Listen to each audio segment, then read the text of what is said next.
meninada, tudo bem com você? Mais uma videoaula. Que satisfação poder falar com você, exclusivamente com você, através dessa videoaula. Vai chegar no momento que vamos estar presentes dentro de sala de aula, mas enquanto isso não acontece, nós vamos seguir em frente com alegria, com satisfação. Olha, mais uma aula de história do Brasil, mais uma aula. Vimos na videoaula passada a Guerra do Paraguai no século XIX. Vimos na aula passada 6 anos de guerra. 6 anos de guerra. 6 anos de guerra de 1864 a 1870. 6 anos de guerra. E, logicamente, que a Guerra do Paraguai acaba trazendo consequências internas aqui para o Brasil.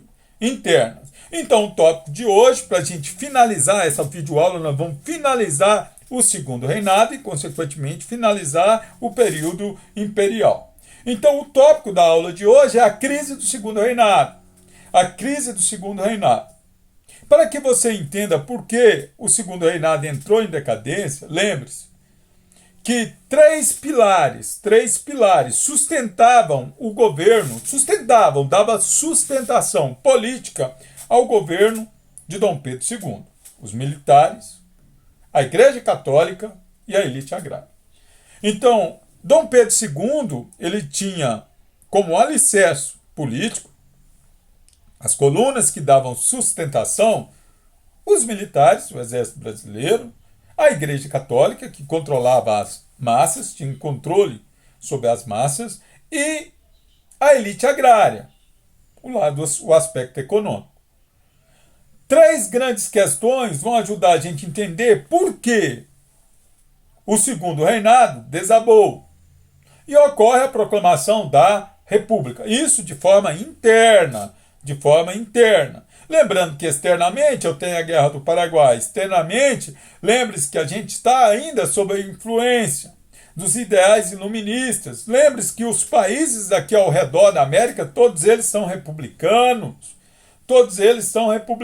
E o Brasil uma monarquia. Então, para ficar mais fácil, você coloca a questão militar. Você tem que digitar, ou no tablet ou no computador, você tem que ter um esquema, ou você tem que copiar no seu caderno. Essas ferramentas tradicionais, elas complementam. As ferramentas tecnológicas e tradicionais se complementam. Uma não anula a outra, pelo contrário, elas se complementam. Então, a questão militar. Após a Guerra do Paraguai, os militares se reconheceram como classe.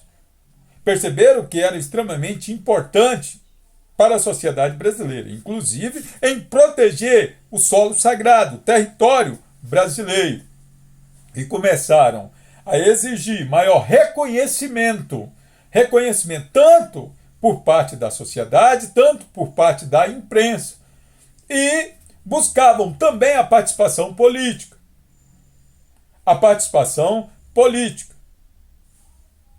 Os militares tiveram ajuda da etnia negra para lutar na Guerra do Paraguai, para vencer a Guerra do Paraguai. Então, consequentemente, eles voltaram e adotaram ideias abolicionistas. Tanto ideias abolicionistas quanto republicanas. Então, perceba que os militares, eles voltaram, mas voltaram de forma diferente. De forma diferente da Guerra do Paraguai. Com um novo posicionamento. E esse posicionamento não foi bem aceito por Dom Pedro II, fazendo com que os militares se afastassem de Dom Pedro II. É a famosa questão militar. A outra questão é a questão religiosa. Basicamente, Dom Pedro II começou a fazer interferências em assuntos internos da Igreja Católica.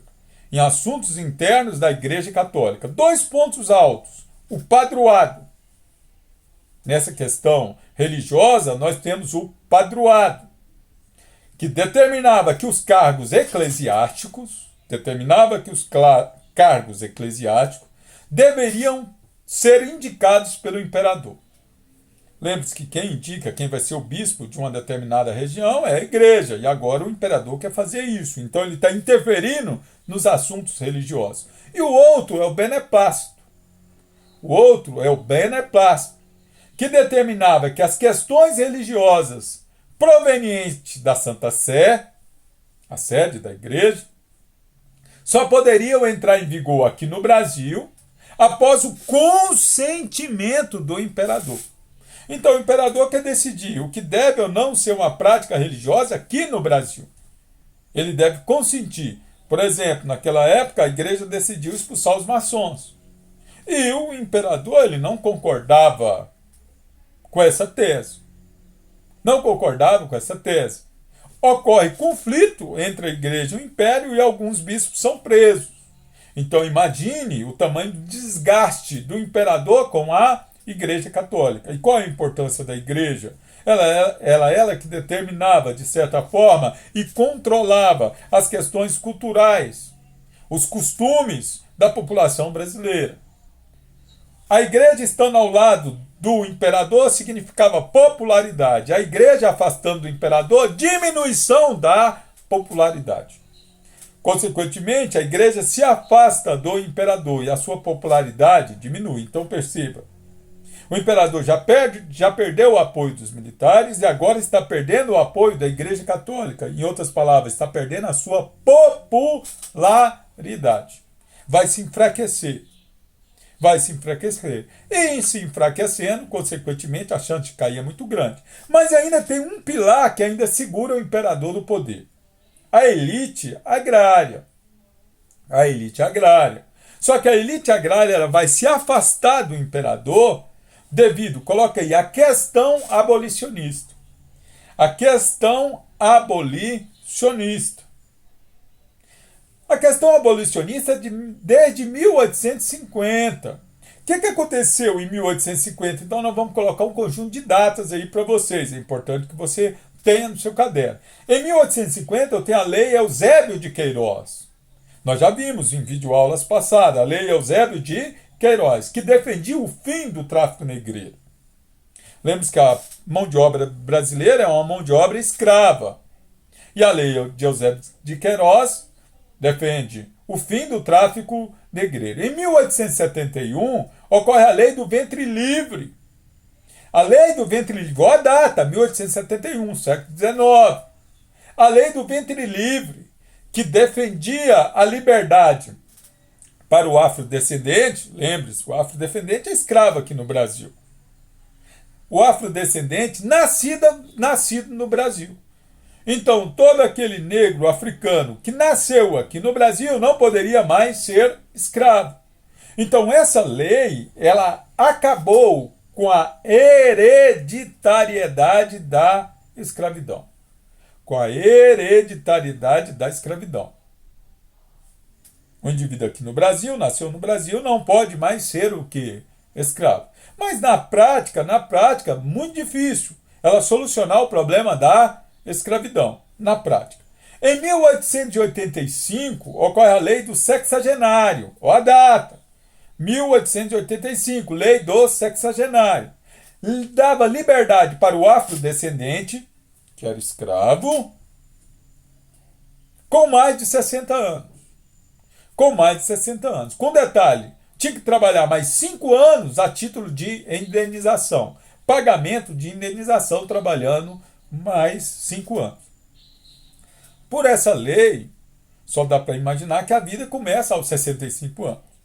Então imagine alguém com 65 anos sendo escravo e aos 65 anos ele se torna livre. Vai viver do quê? Como é que ele recomeça? Entenda. Então, qual a importância dessa lei? Qual a importância? Ela faz com que a escravidão deixe de ser vitalícia. A escravidão vai deixar de ser vitalícia. Então, a escravidão era hereditária e era vitalícia.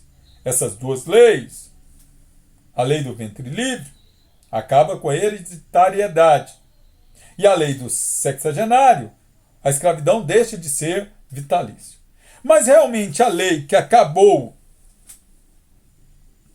com a escravidão no Brasil foi a Lei Áurea. A Lei Áurea. 13 de maio de 1888. A Lei Áurea, 13 de maio de 1888. Essa acabou com a escravidão no Brasil e foi assinada pela princesa Isabel. Lembrando, sem pagamento de indenização. Sem pagamento de indenização. Consequentemente, a elite agrária volta-se contra Dom Pedro II, sentindo que economicamente ela foi prejudicada. A sua mão de obra desapareceu de certa forma, deixou de existir de certa forma, da forma com que eles conheciam como escravo, e não teve um pagamento de uma indenização. Então, os três pilares de sustentação afastam de Dom Pedro II. E buscam nos ideais republicanos uma nova forma de se organizar politicamente. Uma nova forma de se organizar, o movimento republicano. O movimento republicano, que iniciou-se em 1870, com a fundação do Clube Republicano. O jornal A República. E inúmeros manifestos republicanos. Eu tenho duas correntes importantes, então você coloca aí, correntes. As correntes eram duas. A evolucionista, abre uma chave aí de 3 linhas, a evolucionista, que visava implantar o regime republicano, chegando ao poder de forma pacífica. E a revolucionária, que defendia a implantação do regime republicano com revolução popular. Então eu tenho quantas correntes? Duas, a evolucionista e a revolucionária. Você já sabe que vai predominar a evolucionista. A proclamação da República aqui no Brasil foi de forma pacífica. Ela foi elitista, ela não foi popular. Ela foi elitista, não tem grandes transformações sociais. A proclamação da República, ela vai ter como norte a união dos militares e a elite agrária. Dois líderes se destacam na proclamação da República: Benjamin Constant e o Marechal Deodoro da Fonseca. É importante que você tenha as datas. A proclamação da República, 15 de novembro de 1889. 15 de novembro de 1889. Ocorre a proclamação da República. A família imperial, Dom Pedro II e toda a sua família, foi deportada 2 dias depois. Mandado para fora do país. 2 dias depois. É muito importante que você entenda. E a proclamação elitista, participação da elite agrária e participação dos militares. Mais uma vez ocorre uma transformação política aqui no Brasil. Agora o Brasil torna-se uma república. E nas próximas videoaulas nós vamos começar a estudar o regime republicano.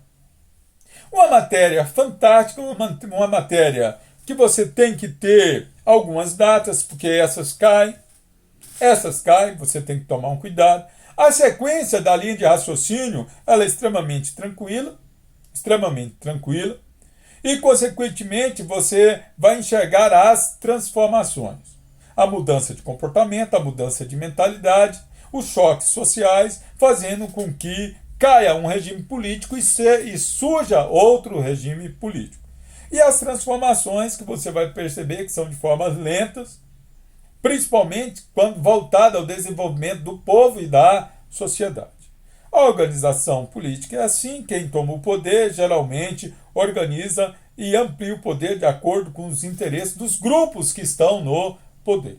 faz parte do jogo do poder, fora disso é uma ilusão, o jogo de poder é uma realidade e está baseado no comportamento dos seres humanos. Cabe a cada um entender a importância da política no desenvolvimento. Sucesso, felicidade e até a próxima videoaula. Sucesso!